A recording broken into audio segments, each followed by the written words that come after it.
ನಮ್ಮ 5 ಗ್ಯಾರಂಟಿಯ ಅಧ್ಯಕ್ಷರು ಇವತ್ತು ಹೆಣ್ಣು ಮಕ್ಕಳಿಗೆ 5 ಗ್ಯಾರಂಟಿಯನ್ನ ಕೊಟ್ಟು ನಮ್ಮ ಕರ್ನಾಟಕ ರಾಜ್ಯದ ಮುಖ್ಯಮಂತ್ರಿಗಳಾಗಿರುವಂತ ಸಿದ್ದರಾಮಯ್ಯನವರು ಹೆಣ್ಣು ಮಕ್ಕಳಿಗೆ ಅನುಕೂಲ ಆಗ್ಲಿ ಅನ್ನೋ ರೀತಿನಲ್ಲಿ 2,000 ಹಣ ಖಂಡಿತ ಎಲ್ರಿಗೂ ಬರ್ತಾ ಇದೆ ತಾನೆ?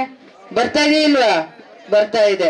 ವಿದ್ಯುತ್ ಏನಾದ್ರು ಕಟ್ಟಕ್ ಹೋಗ್ತೀರಾ? ಕರೆಂಟ್ ಬಿಲ್ನ ಇಲ್ಲ.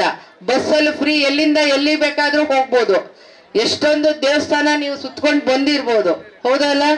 ಹಾಗೆ ವಿದ್ಯಾರ್ಥಿಗಳಿಗೆ ಯುವ ನಿಧಿ ಅಂತ ಹೇಳಿ ಕೊಡ್ತಾ ಇದ್ದಾರೆ. ಹಾಗೆ ಅಕ್ಕಿಯನ್ನ 5 ಕೆಜಿಯಿಂದ 10 ಕೆಜಿ ಕೊಡ್ತಾ ಇದ್ರು.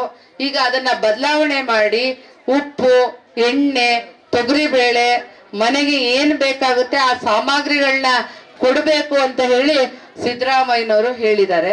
ಆದ್ರಿಂದ ಅದು ಸಹ ಹಣ ಯಾವಾಗ ಆಗುತ್ತಣ್ಣ? ಅದು ನೆಕ್ಸ್ಟ್ ಮಂತ್ ಇಂದ ಕೊಡ್ತಾರೆ ಅಂತ ಹೇಳಿ ನಮ್ ಗ್ಯಾರಂಟಿ ಅಧ್ಯಕ್ಷರು ಹೇಳ್ತಾ ಇದ್ದಾರೆ.